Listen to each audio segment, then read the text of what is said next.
All right, so first of all, we're going to start with images and brand awareness. So of course, whenever we're talking about images and branding, the first thing you're going to think about is your brand image. And that's where this really goes back to. So images and photos are super important in building brand awareness because they're what people pay attention to. So studies show that articles with relevant images receive 95% or 94% more views than articles without. So if you're putting blog posts or creating content marketing, you definitely want visuals, want photos with your content because it's going to help it boost and it's going to allow that SEO and it to do what it's supposed to help with your content. So, and additionally, that goes from everything to from blog posts to press releases. So a press release with a relevant image will receive 15% more online views than a text-only press release. So when you think about this, this is something that you're going to want to put out when you make an announcement about a program, a give back, or a new development with your company. So if you're not using press releases within your organization, it's definitely something you want to consider and something I would be glad to help you with if you're interested in. So going from there, Facebook statuses with images had 53% more likes and 104% more comments than statuses that were text only. So that is a huge increase. So you're going to want to use your images on social media for sure. And that's where we're going to be going with this. All right, so consumers and images. So the human brain can process and something in only 100 milliseconds. So that's super quick. So our attention spans are short, but they're luckily able to get some pretty good information super quick. But unfortunately, most people only remember about 10% of what they learn after 3 days, after 72 hours. This can increase by 65% if you pair it with a fitting image. So you want to take advantage of the brain's ability to absorb visual information super quickly and to retain it by using visuals with your content. So going forward, 60% of consumers say that they prefer to contact a business that has an image. So this is super important whenever you're trying to get your brand out there and you're trying to attract new customers. This is why you want to use photos with all of your listings, whether it's on your website or on your social media, you definitely want these. And nearly 70% of e-commerce shoppers say that a product image is super important to their decision making when they're buying online. So that's huge. People want to see what they're in for. So that being said, 62% of consumers are more likely to buy an image if they can see it from other customers. So this is kind of a result of one of those, I ordered this and this is what I got kind of situation. People want to see what consumers actually got when they ordered from you or when they did business with you. So that's super important to include a space on your online platforms that allows user-generated content, which means you allow people to upload images or videos to demonstrate the work that you did for them or the product they bought from you. So this is super important because images help build trust, and trust is huge for consumers. Trust is a deciding factor in 81% of purchase decisions. People want to know that what they're going to be getting when they give you their money. So that being said, what do people trust in images? Well, people want real and they want authentic. So only 1 in 5 consumers is likely to trust a familiar face, like an influencer. So that's why you're going to want to use real people, real consumers, and real employees in your images. These are the most trusted ads across every single generation. So images and authenticity. So stock photos are an excellent way to get going to include images on your social media or on your website. But again, people want to see you. They want to see your business, your employees, and they want to see pictures of projects in progress. So before, the whole thing was people don't want to know how the sausage is made. You don't want to know that. Now people do. They want to see the entire process. They want to know what's in it, and they want to know where those ingredients are sourced from. This is part of that building transparency and building trust. When people can see you, it makes them more likely to trust you. And again, this desire extends to customer reviews, with people wanting images of other customers using or wearing your products on social media. So if this is a lot of times some of your favorite brands, like Instagram, for example, they'll share like customer photos to their stories. This is part of that. This is what customers want to see. They want authenticity. So with that, there's a lot of images on social media. So there's about 300 million pictures that are uploaded to Facebook on a daily basis. That is a lot. Pivoting over to Twitter, there's 165. That's a lot of tweets. I'm sure there's some interesting content there. And then on Instagram, there's 95 million pictures posted each day. So that's definitely a lot of selfies and a lot of food pics, and I definitely contribute to that. Next, all right, so with Facebook, 71% of posts contain images, and pictures with posts with pictures see a huge increase in engagement. On Twitter, that's going to be 40% of tweets contain the pictures. And again, I believe it's a 65% increase in engagement. There's obscured a little bit right here. On Instagram, 65% of content is going to be a single image, with 18% of that is in a carousel. So that's where you can slide and you see multiple images. And pictures, posts with pictures receive 2.3 times more engagement than those without. So that's huge. Throughout social media, it boosts your engagement. It does what it needs to, because that's what you want to see. You want people sharing and commenting on your photos. Next slide. All right, so if you're been on social media, or I'm sure you posted to social media, I'm sure you've noticed that things are different sizes on each platform. This can make things a little tricky, but it's something you want to keep in mind when you're shooting. When you need to know what size you're going for whenever you're going to be deciding how to frame things and do all the wonderful things that Brianna is going to go into. So this is just a little cheat sheet to keep in mind. Most of them are going to be in landscape. There are a few portrait modes, and of course there's Instagram. That is that infamous square that drives us all crazy. So with that being said, I'm going to go ahead and hand it over to Brianna of Brian's Photography. Like I said, the business was started back in 1993, and they have been credited with us for 28 years, or they have been in business for 28 years, sorry, and have been accredited with us since 1999, which is an extensive time as well. It makes me feel very old. So I'm going to go ahead and hand it over to Miss Brianna Spurlock so that she can give you some tips and insights on how to shoot video and pictures for your social media.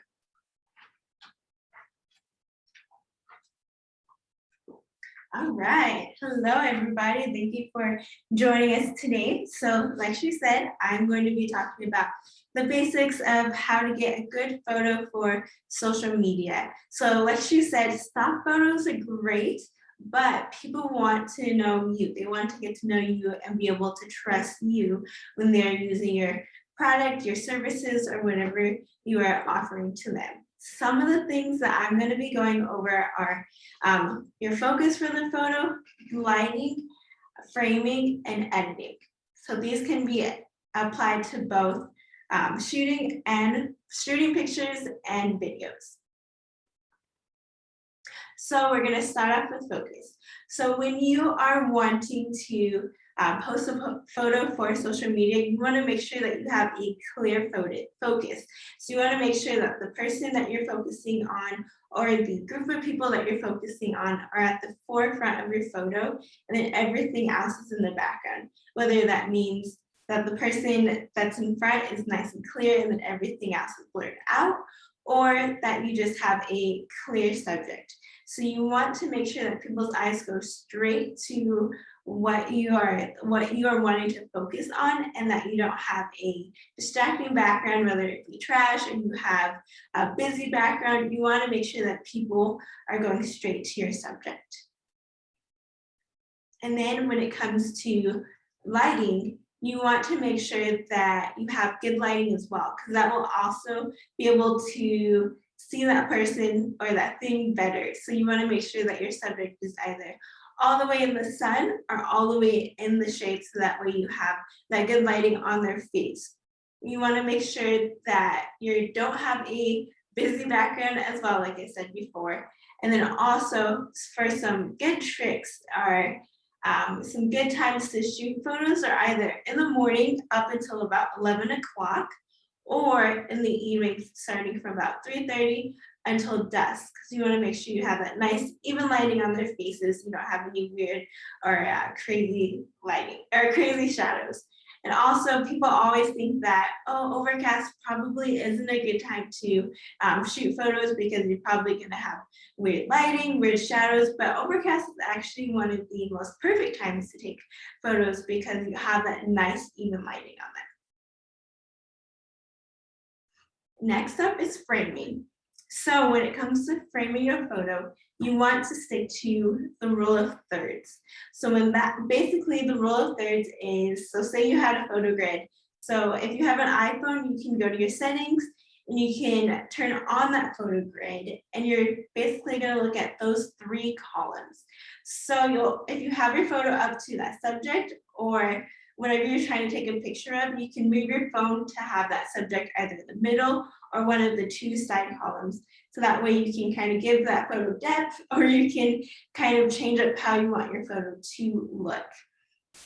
And also when you are shooting for Instagram, just because when you shoot for Instagram, sometimes it likes to cut off one of the sides. You want to either have your person or subject in the middle of the photo, or you want to stick to one side or the other, just because of it, you don't lose any of that important part of your photo.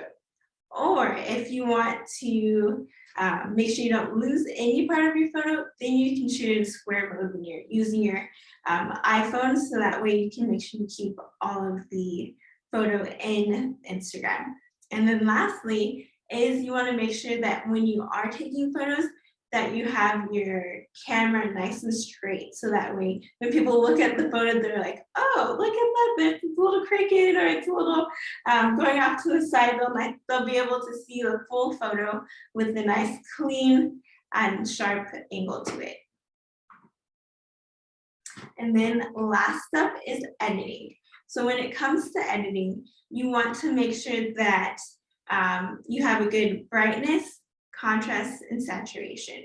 So when it comes to brightness, when you're looking at a photo and you're going to take a photo, you want to make sure that the photo is, you'd rather have the photo be underexposed than overexposed. So say you have your iPhone and you want to take a picture that's really bright, you can actually hold down on the part of your photo that's the brightest to expose for that. And if that means that your photo is a little bit underexposed, that's okay, because you can also always go back and edit it. And then you also want to make sure that you have a good contrast. So that means that you have like some good colors in your photo, or you have that nice like bright greens, you have some blues, or whatever colors are in your photo. Then also a good saturation to your photo as well. So if that means that you have some good, nice, rich colors to your photo, will make your photo have all the difference for your social media. And then also some good apps to use for your editing for your photos are Photoshop, GIMP, and Canva.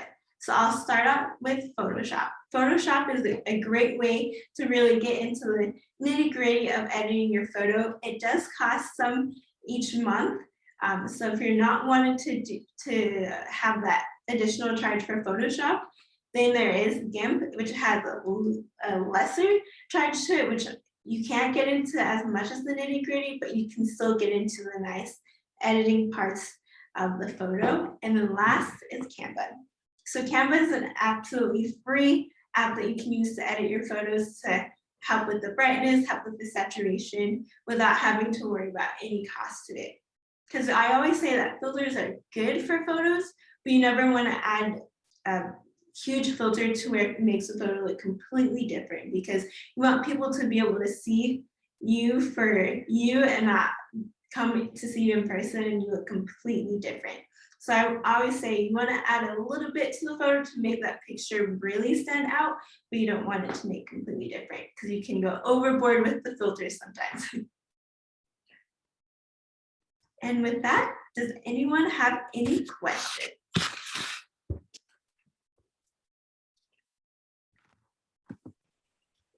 I have a question. Sorry, my Okay. Oh, there we go. It's working. Hi, Brianna. Thank you for your time. So, Yeah. photo booth company, and some of the pictures that I like to take are to post to some of the people interacting with the photo booth. But sometimes the lighting, because lighting is key, and I didn't realize that until a couple years in it now. But sometimes the lighting's off, of course, and I know you kind of touched on you can adjust it, but how can you to like either brighten the back or brighten up the person or darken it if need be? Is it better to go with the Photoshop to get deeper into those like lightening and brightening, or would the other two help as well? So I would say it would be better to leave it to where it's a little bit underexposed. So if you take the photo and it comes out a little bit dark, that's okay, because you can always use like Photoshop, or you can use any of those others. So you can use GIMP, or you can use Canva to go in and edit the photo to make it brighter. You don't want it to be to where it's like too dark. So if it does come out too dark, one of the cool things you can do, I don't know if you can do it on Androids, but I know for sure iPhones, is that you can click on your subject, and then there's a little slider next to like the brightness of it, and you can bring that up or down to be able to either lighten or darken the photo. I don't know if that. What about when you use an actual DSLR camera? Oh, okay, on the DSLR camera. So when it comes to the DSLR camera, yeah, then that definitely I would shoot to the darker side when it comes to that. I would so that way you can go into Photoshop and lighten it up that way. That's the best way you can do it for a DSLR camera. Okay, thank you. I had an incident where like the flash was too bright, so I have people who were really white and light and got washed out, and so now I have that issue. But usually it's darker to where we have to adjust the darkness or make it lighter. But this instance we had it way too bright and they were just washed out, and I didn't know what to do or how to fix that. Right. Yeah. So yeah, definitely shoot to the darker side so that we could in Photoshop you can fix that by brightening up the brightness when you go into Photoshop. So you can Photoshop, you can always go to image adjustments and then brighten it up that way, just because it's a lot easier to be able to fix a photo that's too dark than a photo that's too bright. So it's usually better to shoot to the darker side. Even when it comes to like a DSLR camera, we like to shoot to the darker side too sometimes, so that way we don't have to worry about trying to bring it down and then really not being able to bring it down at all.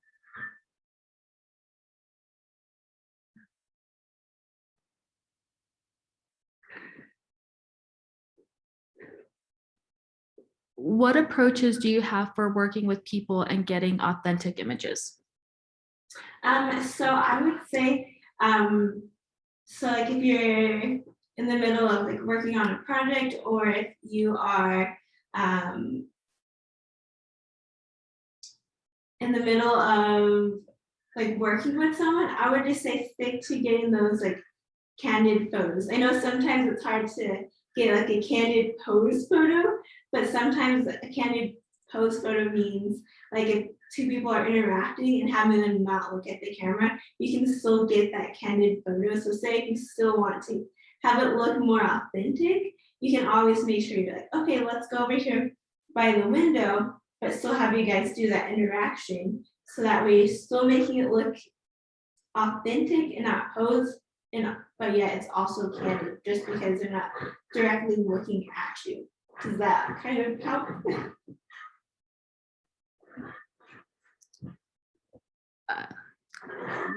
I think that's good. So do you have any tips for working with lighting indoors? Yeah, so for working with lighting indoors, I usually like to say keep it natural. So if you have a window with a good light source, then I would say when you're taking photos indoor, go towards the window and shoot, either have your subject away from the window and you're shooting so that way the light's hitting them, or you're shooting them from the side. If you're shooting directly towards that light source, then usually your background is way blown out. So if you want to have them facing this way and then you're facing here, taking the photo indoors, that's usually the best approach to taking photos inside.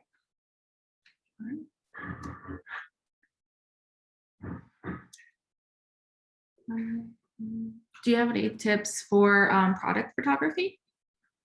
Yeah, so for product photography, that's more with wanting to use light. So if you have, whether that means you have just like a basic ring light, or if you have actual studio lighting, you can place your product on like a flat surface and then taking photos from there. You want to kind of get all angles of that product, so one from the front, one from above, and the sides.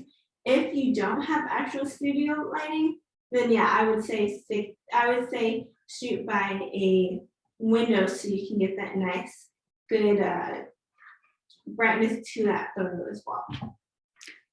For that, is it easier or better to shoot on a dark background or a white background? It depends on what the product is. If the product is, and the type of look that you're going for, if you're wanting to get more of just a focus on the product and just get a basic shot, then I would say yes, stick with a lighter background. If you're going for more of a dramatic type of shot, then I would do a darker background for the product. Any other questions from our audience?